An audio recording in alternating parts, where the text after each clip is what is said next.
హిమాచల్ ప్రదేశ్లో హైడ్రామా కూలిపోయే ప్రమాదం నుంచి గట్టెక్కిన సుఖా సర్కార్. బీజేపీ ఎమ్మెల్యేలను బహిష్కరించి అసెంబ్లీలో బడ్జెట్ ఆమోదం.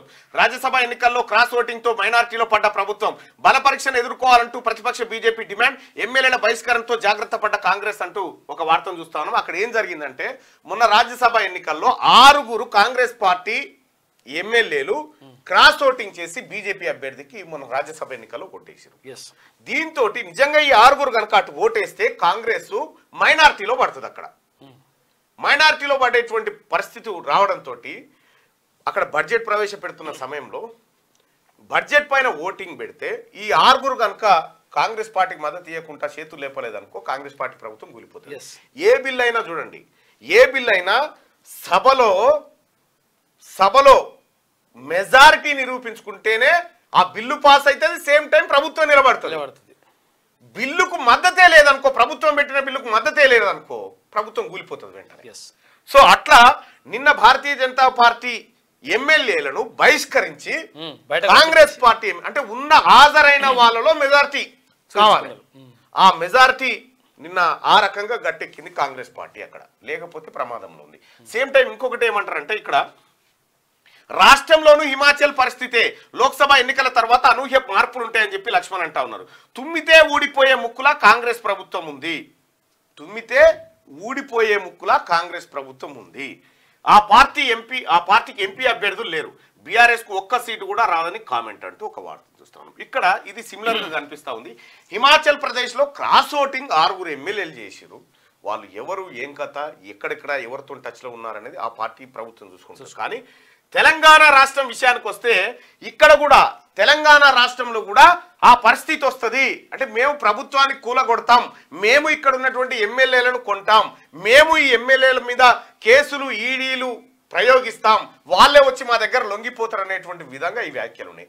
రాష్ట్రంలో ఉన్నటువంటి ప్రభుత్వాన్ని 64+1 తోటి రాష్ట్ర ప్రభుత్వాన్ని ఏర్పాటు చేయమని ప్రజలు మ్యాండేట్ ఇచ్చినారు. ఆ మ్యాండేట్ కాదని, ప్రజా నిర్ణయాన్ని కాదని మేము కూలగొడతాం ప్రజా నిర్ణయాన్ని. తుమ్మితే ఊసిపోయే ప్రభుత్వం అంటే 4 కోట్ల మంది ప్రజలకు సరిది కావాలి. 4 కోట్ల మంది ప్రజలకు సరిది అయితే వాళ్ళు దుమ్మితే ఊసిపోతుందట. ఈ స్టేట్మెంట్ తప్పు లక్ష్మణ్ గారు. ఎందుకంటే ఇక్కడి ప్రజలు ఒక ప్రభుత్వాన్ని ఏర్పాటు చేసింది వాళ్ళకి ఇష్టమై ఏర్పాటు చేసింది. ప్రజా అభిష్టం మేరకు ఏర్పడినటువంటి ప్రభుత్వాన్ని మేము కూలగొడతామని చెప్పడము ఓ రకంగా అదే. మేము కూలగొడతామని చెప్పడం ఏదైతే ఉందో అది తప్పు. మీకు అంతో ఇంత అవకాశం ఉండే అవకాశం మీరే వదులుకున్నారు. మీరు కూలగొట్టుడేంది? ప్రజలు మిమ్మల్ని ఫస్ట్ లో ఇట్లా భుజాల మీదకి ఎత్తుకున్నారు. ఎప్పుడైతే బండి సంజయ్ గారిని తీసేసి కిషన్ రెడ్డిని తీసుకొచ్చిరో కథం అయిపోయింది బీజేపీ పని. అక్కడ అక్కని తీసుకొని పక్కకు పెడతారు. నిజంగా బండి సంజయ్ గారే ఉండినుంటే బీజేపీ పరిస్థితి ఇట్లుండేది కాదు. ఇది చాలా మందికి తెలుసు. బండి సంజయ్ రాష్ట్ర అధ్యక్షుడిగా ఉండినుంటే ఇలా బీజేపీ తెలంగాణ రాష్ట్రంలో 100% హంగు వచ్చేది. నో డౌట్ 100% హంగే ఏర్పడేది.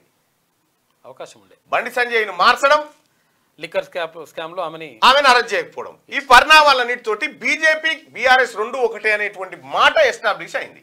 దాంతో ఓడిపోయారు. మీ అవకాశాన్ని మీరే చేతిలో పడగొట్టుకున్నారు.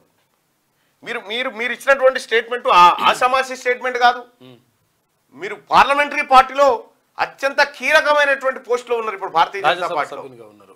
దానికంటే మించిన హోదాలో ఉన్నాడు ఇప్పుడు. అంటే ఓబీసీ కాకుండా పార్లమెంటరీ పార్టీ బోర్డు అని ఉంటుంది. వాళ్ళు డిసైడ్ చేస్తారు ఈ దేశంలో ఎవడు ఎంపీ ఉండాలి, ఎలాంటి నిర్ణయం తీసుకోవాలి పార్టీ అనేది. అంత కీలక స్థానంలో ఉన్నటువంటి మీరు ఈ స్టేట్మెంట్ చేయడం అంటే కొంత సీరియస్ అది. మరి ఎందుకు చేసిరు ఏం కథ అనేది చూడాలి.